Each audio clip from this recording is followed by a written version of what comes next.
En el nombre del Padre, del Hijo y del Espíritu Santo. Amén.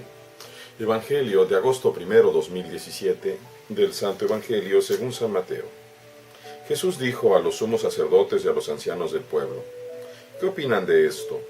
Un hombre que tenía 2 hijos fue a ver al primero y le ordenó: Hijo, ve a trabajar hoy en la viña. Él le contestó: No quiero ir, pero se arrepintió y fue. El padre se dirigió al segundo y le dijo lo mismo. Este le respondió: Ya voy, Señor, pero no fue. ¿Cuál de los dos hizo la voluntad del Padre? Ellos le respondieron: el primero. Entonces Jesús les dijo: Yo les aseguro que los publicanos y las prostitutas se les han adelantado en el camino del reino de Dios. Porque vino a ustedes Juan, predicó el camino de la justicia y no le creyeron. En cambio, los publicanos y las prostitutas sí le creyeron. Ustedes, ni siquiera después de haber visto, se han arrepentido ni han creído en él. Palabra del Señor. Gloria a ti, Señor Jesús. Tomemos del profeta Ezequiel. Si ustedes dicen: no es justo el proceder del Señor, escucha, casa de Israel, ¿es injusto mi proceder? ¿No es más bien el proceder de ustedes el injusto? Cuando el justo se aparta de su justicia, comete la maldad y muere, por la maldad que cometió. Cuando el pecador se arrepiente del mal que hizo y practica la rectitud y la justicia, él mismo salva su vida.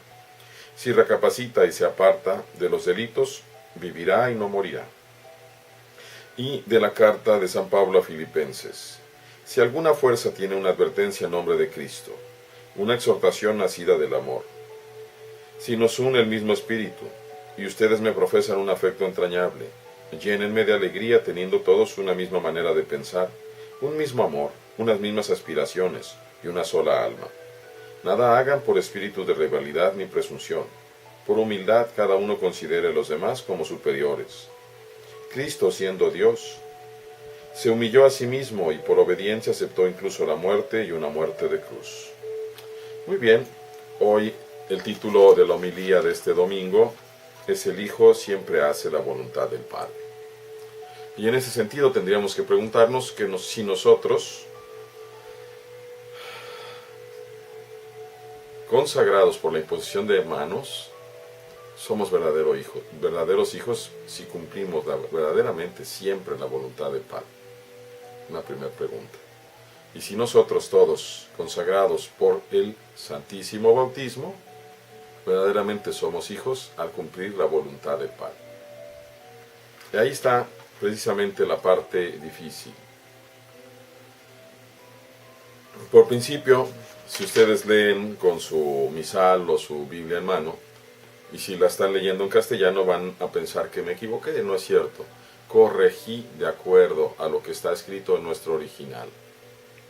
No sé por qué razón se cambiaron las palabras, incluso básicamente dice lo mismo, pero creo que la palabra del Señor tiene su peso y su verdad específica. Tanto en la Vulgata, en latín, pero particularmente en el Evangelio en griego, está así. Al primero que le dice, le contesta: no quiero ir, pero después se arrepiente y va.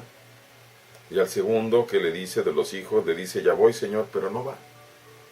Y el Señor dice: ¿cuál de los dos hizo la voluntad? ¿El que le dijo que iba a hacer y no lo hizo? ¿O el que dijo que no quería pero se arrepintió y lo hizo? No es solamente decir las palabras, no es solamente ponerse un ornamento, postrarse, para después vivir la vida como nos dé la gana.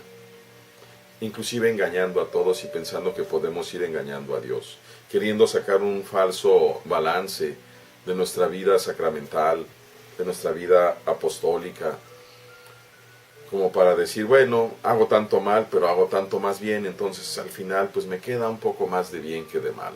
Además, imagínense, de todos los bautizos que he hecho, cuánto bien sea, de todas las Eucaristías a las que he participado, cuánto bien. Eso no es un balance. Es el convertirnos y trabajar de acuerdo rectamente al Señor. La clave son las 2 primeras lecturas. Ustedes dicen, no es justo el Señor. Cuando el justo se aparta de su justicia, comete la maldad y muere por esa maldad. Eso es lo que nos hace morir. La maldad que contrista al Espíritu Santo. Y yo tendría que decir, ciertamente, que cuando alguien del presbiterio, sea obispo, sea presbítero, sea diácono, comete la maldad, ciertamente se priva de la gracia para él mismo. Si celebra un sacramento, el sacramento es válido, porque Dios quiere, si ese sacramento es celebrado para el bien de sus hijos, Él quiere la bendición de sus hijos. Y es Dios mismo, aunque sea por la mediación de alguno de sus ministros ordenados que está en desgracia, Dios mismo es el que celebra. Y por eso es válido y es bueno. Pero aquel hombre pierde la gracia, pierde la posibilidad hasta que no se arrepiente. Es decir, entra en una muerte espiritual. Y no importa que esté celebrando la Eucaristía día con día.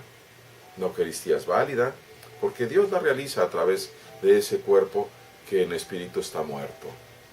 ¡Qué horror, hermanos! Al que mucho se le da, mucho se le exigirá.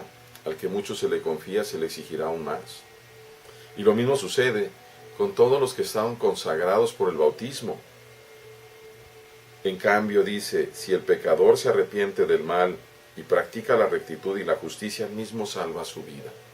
Y aquí como que entramos en un conflicto para decir, bueno, a ver, Señor, entonces es cierto que nos diste la potestad de perdonar pecados o no. Ciertamente se nos ha dado la potestad, pero eso no impide que Dios pueda perdonar a aquel que se arrepiente de corazón. Más aún, la carta de Pablo a Filipenses nos dice una exhortación que nace del amor en el nombre de Cristo. Tengan todos una misma forma de pensar, un mismo amor, una misma aspiración, una sola alma. Que nadie haga por espíritu de rivalidad ni presunción, sino por humildad cada uno considere a los demás superiores. Qué difícil es esto, qué difícil es esto.